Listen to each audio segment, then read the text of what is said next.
前往越南旅游前，绝对不能错过这支影片。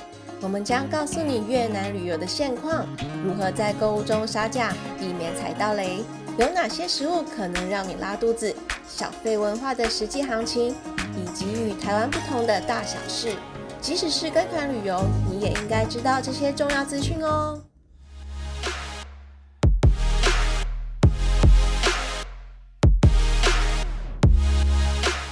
嗨，大家好，我是创世小夫妻，我是云流，我是雪人。那最近雪人刚刚从岘港旅游回来，那有一些新的跟想法想跟大家分享。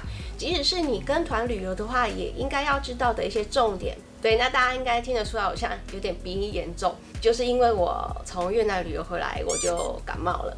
所以在后面会再跟大家讲说你要怎么预防这件事情，很重要哦，不然会有一点点水土不服哦，所以行前一定要多留意一点。现在鼻音超重，请大家忍耐一下。去越南旅游前啊，你要对越南有一些基本的认识，像越南的时差是比我们台湾慢1个小时的，所以其实只要手机打开，它直接连上网，它其实也会直接变成当地的时间嘛，就跟机票是对在一起。这个你要看你的手机有没有自动调整成当地的时间，因为我们这次是公司旅游嘛，那有的同事他的时间就是一样是台湾的时间，那就是因为你没有把手机自动调成当地的时区，所以如果说你有调整的话，然后到当地有网络，它的时间上面就会显示成当地的时间。那像我们这次是5月初的时候去越南旅游，你觉得40度热吗？哇，真的热，所以它那个越南平均的每天的平均气温都那么高，是不是？我们那时候看天气，大概每天都是37到40度左右，他们紫外线非常的强，连他们当地人，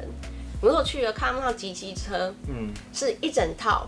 从头到脚一整套的防晒装，包得非常的紧。他们当地人也很注重防晒这件事情。有2个景点，如果说你去岘港旅游，比较特殊的景点，第一个是美山圣地。美山圣地那是出了名的热。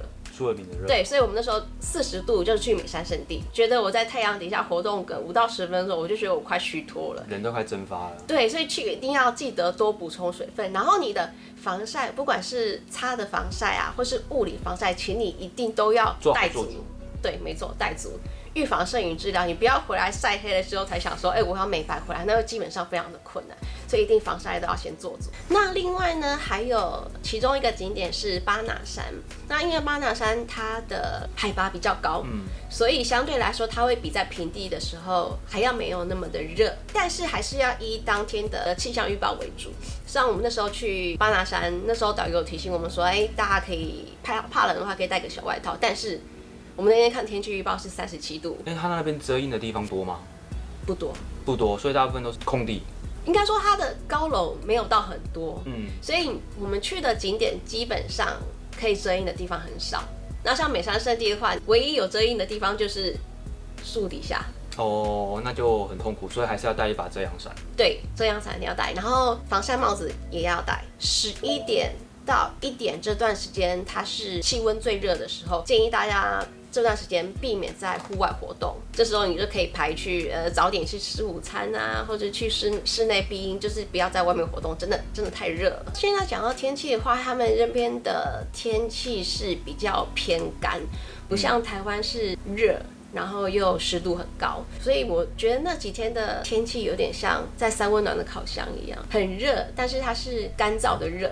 在那边4、5天嘛，然后回到台湾之后，我有发现脸上的水分、油分好像都被蒸干了，被吸干了。对，被吸干，所以我回来台湾有几天的天气，我的脸是不出油的哦。在越南当地，可能每天都要做好保湿，也要超级保湿。举一个例子来说好了，像日本的话，我觉得你就需要到重度保湿，甚至可以带到油的保养品过去了。但是在越南的话，我觉得它干燥的程度没有像日本那么严重，它是比较中等的程度。但是你可以还是要带个乳液啊，或是带个乳霜去。跑完行程之后，可以敷个面膜，我觉得对皮肤会比较好一些，就不会太干。真的，像我们男生去，可能想说就给他晒，可能回来之后你就是痛苦期的开始。所以其实比较好一点，就是你可能在旅行的途中，就还是要帮你的皮肤去做适当的保水跟保湿。但是它有一个好处，就是因为它的白天虽然热，晚上有风，然后吹起来就很干燥舒服。那就是人家最喜欢的那个夏天的那种夜晚的感觉。然后越南的电压是220V，跟我们台湾不一样。女生要带电棒卷啊，或是带自己的吹风机过去的话，你要先注意电压是不是有支持220V。那如果没有的话，就千万不要带过去，因为你一插下去，你的电器可能就烧掉了。那但是他们饭店里面有那种国际电压转接头吗？因为我们那个饭店呢，它的插座其实是已经算是万用的插座了。不管是你是2个圆形的，或是2个扁头，它都可以插进去，就是比较长方形，然后有不同形状的，你可以自己找你适合的洞就可以插进去。我们台湾是两头的扁的插座嘛，那可能那个插座被很多国家的人使用，所以我们2头要插进去的时候有点紧。但是还是可以插得进去，只是你要用一点力。那我这次去自己也有带一个万国转切头，它的好处就是你可以调整它这个2口的斜度，也避免说那边的插头不够用，你跟你的室友会打架。所以还是建议可以再带一个去，因为它这边还有2个 USB 的头，我是觉得还蛮方便的。同事会觉得你好贴心哦，竟然还带这种万用插头。给换位部分的话，跟团的话，我会建议你的越南盾就不用带太多。我们那时候是大部分的人是跟导游换，就是你用多少换多少，然后避免说，你可能换了太多，然后最后没有用完，然后再换回来，会有一点点汇差汇损的损失。对对对，而且也很麻烦这样。虽然跟导游换的汇差不会到太好，但是就是你很方便可以控制你越南盾的数量。越南它是有小费文化的，那如果有一些小费的钱比较少，然后刚好你越南盾又用完的话，其实你是可以请导游帮你付给当地的店家，然后你再付给导游台币。继续讲钞票部分，因为你可以看一下那个越南盾上面，它比如说10万好了，它不是会有100，然后后面再3个0嘛，然后它中间我们通常是千分位，但是它是一个小数点。小数点？对，不是千分位。我看到小数点会觉得是真的是后面是小数点几？没有，但后面还有3个0啦。对，但其实那张它那个点是用来当做隔开数字的方式，因为他们的币值真的太大了。因为我们台湾人去那边看越南盾会不太习惯。那你要怎么快速把这个越南盾转换成台币呢？它那个点的好处就来了。因为它不是10万嘛，后面3个0，就把后面3个它已经帮你点好了，就隔开，后面那0就不要看了，你就看前面100，就看那个小数点前面的那个数字。对，因为它扣掉后面3个0，它就是100了嘛，然后你大概再乘以1.2或1.3，大概就是台币的价值。对，价值，对，懂了。你有去购物，然后那边的人会跟你说，这样总共多少钱的时候，他们的说法会是10万越南盾的话，他不会跟你讲10万的英文。他们也是习惯以多少钱来讲，但是他们已经省略后面的 thousand， 所以10万越南盾的话，他会直接跟你说100。它就是比较简称的方式去讲这个。对，所以你听到100，不要以为是100块，是代表是10万越南盾。因为我第一天在那边干妈店买东西的时候，发生什么事？也没有，因为他直接跟我说60，我想说60是多少钱？因为我第一天对那个越南盾还没有概念，对，我就在想 60多少钱，然后我就随便拿给他看，他说 no， 然后我再拿给他看，他才说对，他再把钱拿走。所以事后才知道原来他是这个意思。对，他的60指的就是6万块，60。我了解，就是它一个比较简称的方式啊，所以这点可能请大家去旅游的时候也特别留意一下。但我觉得这点很重要，因为大家一定会对越南盾没有概念，那万一你误会他的意思了，你把你的钱给错了，就完蛋了。他可能发现你给错了，但是你不知道，他还是可能把你的钱收下来。那我有没有可能手机先打好，说是不是这个金额，就先给他看？可以，我觉得这也是一个方法。就是你 double check 这些个金额的部分，而不要就是凭自己的直觉拿钞票给别人，因为你在外地，那如果小贩他可能比较不老实或什么之类，损失的就会是你。然后因为像越南，它大部分的交易会是以纸钞为主。那因为它的币值相对的比较小，所以如果说有一些比较小数值的要找零的部分，它有可能不会找钱给你，你也不要太意外。比如说像你购物时可能是9万5好，购物的时候都是9万5，你给他10万，他有可能不会找你那5000。你拿10万，但你实际是买9万5的东西，但是5000块你听起来可能很大，可是对他们当地国家人来讲，可能只是一个非常非常小抠的钱。对啊，所以你自己算嘛。你越南盾5000块，你换算台币是多少钱？但是对我们的台湾的认知会觉得5000块感觉很大，但实际上很小，你就把它当做是小费。就是给他们的一个服务费，谢谢他们来服务我们。然后治安上来说的话，像这次去中越，那导游说中越的治安相对南越来说好很多。人多的地方你还是要小心你的包包，就是尽量不要背在后面，就是背在前面会比较安全一点。然后手机，如果说前面是大马路，你也不要这样拿着这样看手机，因为有可能就被抢走。最好是说，如果你今天是带自拍棒这边去旅游的话，你可能还是要有个手绑带绑在身上，因为有可能你在大马路这边把手机拿出来，那可能机车主就把你的手机抢走了。再来是特殊文化的部分，因为像越南它是有小费制的国家嘛，每一间房间呢，你一晚要给他2万越南盾，行李的话一件是2万块。个别给还是说？当然是个别给，一件行李2万块。哦，不是说代表整个房间一个人全部统一给他这样。没有啊，就是你一人一件，然后 check in 的时候是一次，然后 check out 的是一次。我们也有同事可能出去的时候才想起来说那个小费忘了放，所以建议大家就是你前一天还清醒还记得的时候，就先把小费放在桌上，才不会你明天去改行程的时候忘记这件事情。就你翻到你回来的时候，你的那个床单被人家掀开了。对，因为你的小费没有放。我们那时候也有想过说，有些房间他忘了放备品，是不是因为这个原因？有想过啦，但应该不会那么坏啦。越南如果说你要上公车的话，上一次是5000块越南盾，那据说以前是3000块，那现在涨价到5000块了。好，有提供卫生纸吗？应该是有，因为我们这次去的时候，我没有上到公车，因为我这次景点大部分都有免费的厕所。哦。对，但是还是提醒大家，如果说要去上厕所的话，不是免费的。那再来是交通的部分，不确定大家有没有听闻过越南的交通？怎么说？不是听说很杂乱，然后很吵，然后没有什么交通规则的限制。你好像讲对了80%。那20%啊？就是他们很喜欢按喇叭。哈，我没办法接受。我在台湾听到人家按喇叭，我会莫名的会觉得哇，我好想戴个耳塞哦。所以那边也是这样。你在台湾按喇叭会被人家拿球棒出来打，好不好？所以在那边常常听到人家按喇叭。他们按喇叭目的是要告诉你说我在你后面。哦，就有这样示警的意思。对，他是提醒你我在你附近，他没有其他任何的意思。也因为这样的情况，所以其实他们虽然交通比较乱，但是乱中有序，然后车祸率也比台湾低。如果说出车祸的时候，我跟你相撞，对，然后很明显是我错，我一定会马上跟你说，对不起，对不起，是我错，那我赔你多少钱？那我们这件事情就算了，和解了。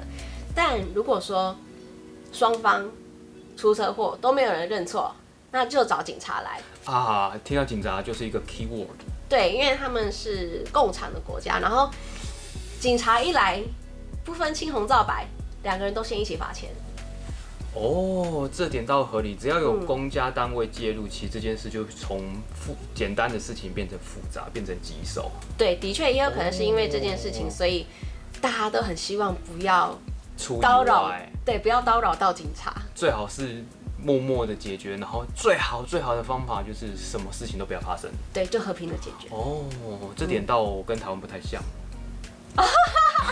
他们还有一个特殊的文化，就是因为他们红绿灯比较少。大家可能有看过一些在网络上的影片，就是教你怎么过越南的马路。该不会是用眼神示意吧？没有，眼神示意早被撞了。不是哦，你要手举很高，然后说我要过马路，然后再示范一次当地人怎么过马路。海哥，我掩护你。海哥，等一下，离家，快跑！还没，别跑。那观光客比较厉害。虽然你举了手，大部分的车会注意到你，但是我们那时候发现还是有一些少部分的车子它不会礼让行人，所以你自己还是要注意，就是车子会不会离你太近。因为那时候我们大概行程大概到第2天还是第3天的时候，我就发现，我们当地的导游怎么突然穿短裤过来了？太热啊？不是太热，他原本前几天都穿长裤。他发现去游泳啊，去浮潜啊？不是，他就说他昨天晚上出车祸，被一台机车撞。所以出车祸对他们来说可能是生活的大小事，日常生活中的事。我不确定，但是就是想说，连在地人过马路都被车撞了，所以我们应该还是要小心一下那边的交通。所以我去那边可能要练好轻功水上漂，随时都可能要闪一下。对哦，因为他们那个机车跟车子也是蛮多的啊。可是也很尴尬，如果在那边不小心真的受了伤，在那边就医也不是一件很放心的事情。对，我们那时候也有听导游讲，就是如果外国人在那边就医的话，通常会送到国际医院去。还有国际医院？对，因为为什么？我不确定是因为当地的医院还是有一些又是那个有一些特殊文化在。你怎么那么聪明？好，我就不要明讲了。好。对，所以通常好像好赚钱。通常会送到国际医院去。那这件事情倒很特别，我第一次听到国际医院。对，就是导游一直强调这件事情。这个我也学到一个小知识，国际医院不要送到当地的医院，你可能进得去出不来。没有啦，你不会出不来啦，只是可能要等比较久的时间。不会说可能我只是个小伤，结果说搞着说我觉得你这个很大伤，可能要开刀啊。那个 money 搭了先来。这我不知道了。好。再来是购物的部分，因为在越南那边呢，你买东西其实基本上都是要杀价的，它还是有可以杀价的空间。像如果说你有去惠安古镇的话，建议是可以从7折开始杀，也有可能每间店家愿意给你的折扣不太一样，状况不一样，所以有些可能真的很硬，你就杀不下来。而且我们不是都会想说，因为杀价通常不是杀一杀，然后我们台湾人就会想说，那我们就演个戏嘛，一个当黑脸，一个当白脸。不是，啊，我要走了。对，啊，买啦，收贵啊。对，就不买，然后那个假装要走掉嘛，对。然后那边店家也很聪明哦，他也知道你看你们这两个在演哪一出越南风景，对不对？他们想到一个反制你的反制，预判的预判，怎么样预判？就是因为你想说，因为你就是要演好贵哦，好杀价不下来，然后我就走，对，要走不走的。比如说，好，我是店家10万，我跟你说，这个10万，你跟我杀7万，7万，no， 然后就假装演要走，然后他说，好啦，7万回来，那我回来说还是10万。那有的人可能会想说，我跑了那么远又跑回来，想说算了，就给他10万。这个蛮聪明的。我觉得你要看现场状况。如果说你的同事很一窝蜂的冲过去买，这时候你跟他杀价是没有用的，因为他知道你们都会买。你不要，我觉得应该是你不要表现出你对这件事的好奇心，或是你占有欲很强，很想买，对，不要那种感觉。因为那时候我们在路边摊原本要杀一个卖饼的价格。原本要杀，然后后来发现哇，同事看到这饼好特别，全部冲过来买，然后那个店家就不理我们了。你跟那个店家开始就笑起来了，money 来了。生意太好了。也不，他那时候，我问你好奇，摊贩会标价吗？不会。觉得如果说你刚开始去的时候不太知道那个价格的行情在哪，我觉得你可以晚一点再入手。就是你第一天去逛，你应该会对一些东西的价格有个概念了之后，你再去后面2、3、4天的东西，还是可以买得到。我发现他们当地卖的东西的同质性蛮高的，因为我最常看到的就是那个藤编包。藤编包第一天惠安古镇有，但是其实后面的2、3、4天，比如说在市区啊，或是一些五行山那边也都是会有卖藤面包，所以你第一天可以先打听价格，然后第2、3天的时候你就可以知道大概价格的行情之后，你再去做杀价。还有一个比较重要的地方是，你买了藤编包之后，你要打开检查一下，看一下有没有破损的地方，确定都 OK 没问题之后，你再买回去。因为那时候我们有同事买了藤面包，然后因为可能时间太赶，没有认真的检查，然后回去才发现，那个内里面破了4、5个洞。哇，这个很，我觉得蛮夸张的。这个太妖兽，我会发火。因为有可能今天不一定是自用，你送礼的话，其实那很丢脸。对啊，就很刚还好不是送给人家的时候才发现有破洞，是自己有先发现，但是都已经离开那个景点了，你就也对你也没很难回去再跟他说，要求你要换新的。大部分的中越行程应该都会去2个地方，一个是粉红教堂，一个是月宫咖啡。那其实这2个景点离汉市场非常的近想要购物啊，或是买些伴手礼，汉市场它卖的东西就非常的多元。对，我查了一下，好像多元，然后也蛮近，再走路就到。对，非常近。这个很重要。所以那时候我们喝完月宫咖啡之后，我们有去旁边汉市场逛。然后一逛不得了了，出不来。对，一进去1楼，但因为我们时间太少，一进去1楼是哇塞，好像看到世外桃源，就好像就是可以 shopping 的地方。这个这个资讯真的超级重要。你的越南旅游团是标榜说没有购物行程的话，那你还真的没有什么机会去超商或是大卖场买东西，你就可以到汉市场那边去，因为你们应该会有一些空档的时间。那在粉红教堂或是月供咖啡那边就离汉市场非常的近，但是因为那一区它算是交通管制的地方，那像大型的游览车就没办法过去。对，所以你就可以用走路步行的过去汉市场，非常的近。因为汉市场它，你想象它有点像是台湾的永乐市场好了，迪化街的永乐市场，就是一个一个摊贩，但是他那边不收信用卡，只能全部用现金交易。哦，了解。对，也是觉得唯一比较可惜的地方。然后那时候我去汉市场买伴手礼啊，我发现他们抢生意的情况还蛮严重的，因为像他们摊贩跟摊贩之间很近嘛。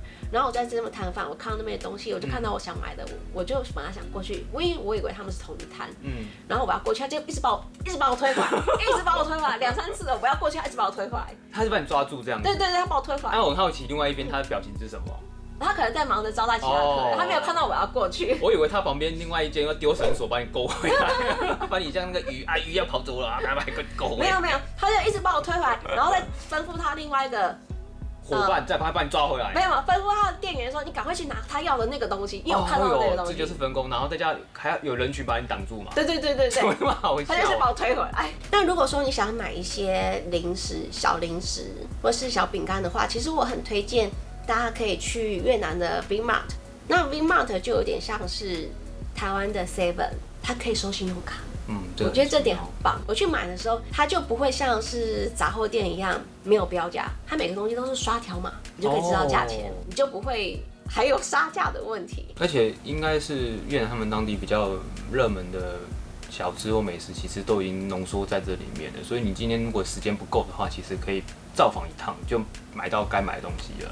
对，但是它的东西比较不是像伴手礼这种一整盒的感觉，它就是真的是散装的，对，散装的当地人的那种小零食啊。但我觉得还是可以买到一些他们当地特有的零食。如果说大家要去买的话，会建议你要确认一下，翻过来它后面有没有写说它是不是越南制造的，因为我们有时候看有些东西还不错，但是翻过来看，哦，原来是 Made in Thailand 或是印尼那边来的产的东西，就不是。它可能有进口世界各国的一些小零食。对，然后因为像那边我们去的时候，我们去 Vinmart 那间其实卖超多韩国的东西。真的还假的？韩国泡面啊，韩国零食很多。该不会连辛拉面都在那边都看得到吧？Unbelievable。对，因为那边韩国观光客非常的多。哦，所以我想说，我以为一秒来到韩国，什么奇怪都在卖韩国的东西。对，所以该不会连烧酒那些都有吧？我是没有注意到，但是他们的确有一区就是韩国的东西，但是那一区我就直接略过，因为既然你来到越南，你就是要买他们当地的东西嘛。然后像如果说你在越南要买他们的水果的话，他们的水果是以公斤来计价。越南当地产的水果，我觉得它的甜度没有台湾那么的高。哦，例如你吃了什么水果？你很推荐的？因为我很喜欢吃红龙果，因为饭店的那个早餐buffet都会有，然后发现甜度没有像台湾那么高。我觉得相对吃起来还蛮清爽。那另外，如果说你也是像我们一样住在比较偏市区比较远的度假村，你想要行程结束之后坐车去市区的话，建议你可以考虑跟饭店说要用包车的方式去市区。那虽然我这次没有包车，但是有包车的同事分享说，饭店的包车价格是70万越南盾，然后有3个小时的时间可以坐6个人。有的人会担心说，如果说我去了之后我要怎么回来？我是不是要在当地叫计程车，或是怕遇到一些诈骗的情况的话？就是你可能去很顺利，但是回来是一件难事，因为可能当地你叫不到车，而且语言不通，再加上人生地不熟，你很怕被骗。对，你就是直接请饭店帮你叫包车的方式，你会比较安心。然后还有一个特殊的饮食文化，就是像我们台湾不是喝咸的玉米汤吗？他在那边是喝甜的玉米汤。甜的玉米汤，而且是当饭后甜点。这也倒合理啦，因为可能他们当地种玉米很繁荣。对，但我那时候有点不太习惯，说怎么会有甜的玉米汤？而且它甜的玉米汤有的还会加一些椰奶。